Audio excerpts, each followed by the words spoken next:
My plan is to hide, to avoid, but if I get busted, if I get captured, I'm not going to do a Rambo, I'm going to do a Gandhi. If I get captured, I'm not going to do a Rambo, I'm going to do a Gandhi.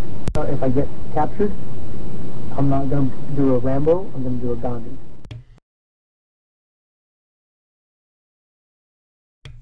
I don't know about you guys, but that doesn't sound like the words of a man who's conspiring to murder federal officials. This is Schaeffer's address. I pray you take the time to write him a letter. And we're also collecting additional collage videos for Schaeffer Cox and Jeffrey Winehouse. If you don't know what a collage video is, please give me a call at 972-839-9848 and I'll explain it to you. Another thing I'd like to share is, I was sitting here and I wanted to go outside and I got a lot of things to do today. It's a beautiful, beautiful fall day. The weather is so nice in Texas. And I thought to myself, as much as I want to go outside and enjoy the day and get some things done around the house in this beautiful weather, Schaeffer can't do that, right? Schaeffer's stuck in a hellhole in a secret CMU prison day after day because a bunch of people conspired against Schaeffer. And so the least I can do is take a letter that Ray Southwell took the time out of his life to write and read it into YouTube. And so let's do that. But when I got to thinking about how beautiful the day was and the fact that Schaeffer can't get out and enjoy that and, have the sun beat down upon his face and climb mountains and ride motorcycles and, go moose hunting with his kid. I mean, single thing that Schaeffer is missing out on because of these evil bastards just infuriates me. But let's read this letter. I have not read it. Let's read it together. In support of Schaeffer Cox, number 23. This has been uploaded to yearofjubilee.com. I still have space in that particular section, so we're going to continue to load these Ray Southwell writings. If you have not read 1 through 22, it's worth your time. He's written 22 before this one, and he continues to fire out ammunition of truth. He wrote this yesterday, October the 14th. He wrote it on Saturday, October the 14th. The year 2017. Schaeffer was convicted of conspiracy under federal law found in 18 U.S.C. 117 and 1114. He was also convicted of solicitation under federal law 18 U.S.C. 373 and 1114. The solicitation conviction has been thrown out. However, the conspiracy conviction remains. His attorney, Michael Filipovic, has filed a brief requesting a rehearing with the larger group of judges in the Ninth Circuit Court of Appeals. He filed it on October the 10th, 2017. Scrocky will be responding. Too often we complain and grumble concerning our corrupt judicial system. Rarely do we attempt to understand what is happening or being discussed. We should be different.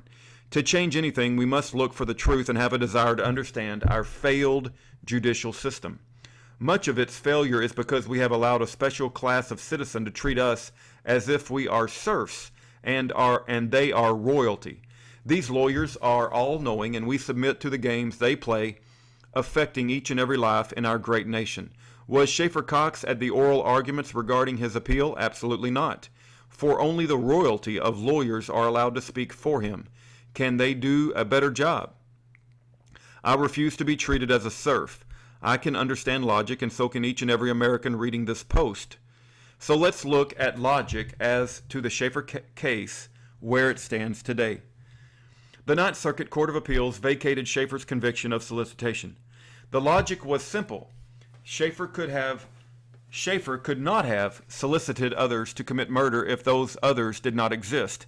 Thus, Appellate Court Judge Clifton's Mickey Mouse comment. But they upheld the conspiracy conviction. Let's look deeper into that confirmed conviction. The conspiracy conviction against Schaeffer had only one other individual that was also convicted. That individual was Lonnie Vernon. As I have posted in a prior post, to have a conspiracy there must be at least two individuals involved, and they must commit an overt act in furtherance of their agreement to violate federal law. Only two were convicted with conspiracy to murder government employees, Lonnie Vernon and Schaeffer Cox. The exact place that this conspiracy to commit murder was going to take place was at KJNP radio station in North Pole, Alaska.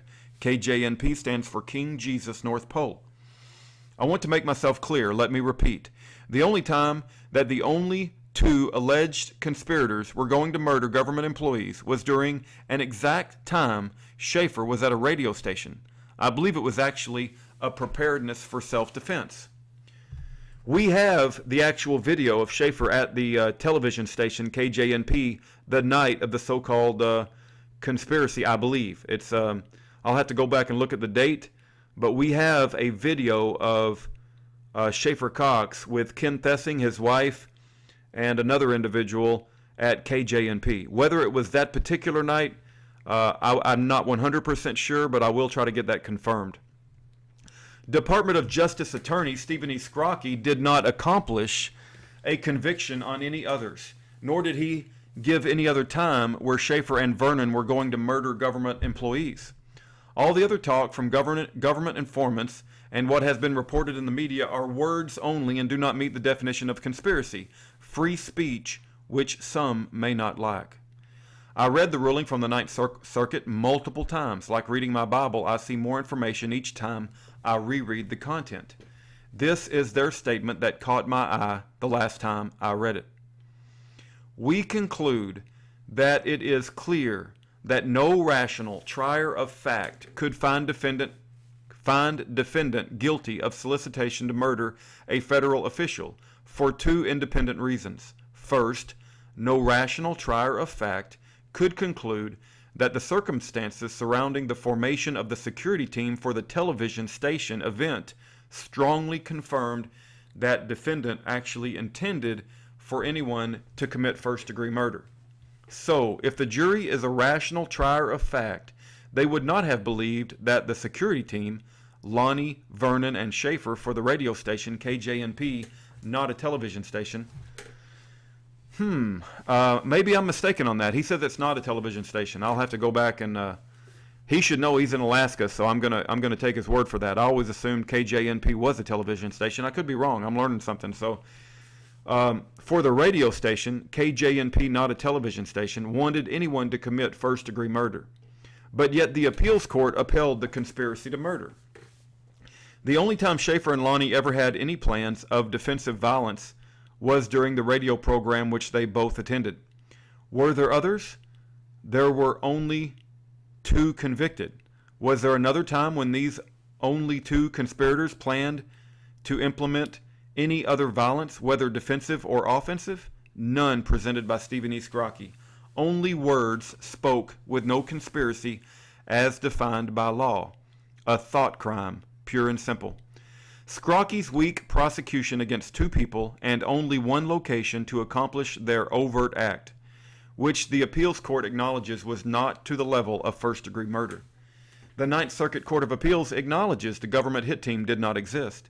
So exactly when and where was the conspiracy to commit murder going to take place, and who were the conspirators? Certainly not Schaeffer or Lonnie, because the plans ended where it should have never begun in Scrocky's mind. But was there another time when Schaeffer conspired with another to murder government officials? Scrocky thinks so. More next time. Ray Southwell, Nikiski, Alaska.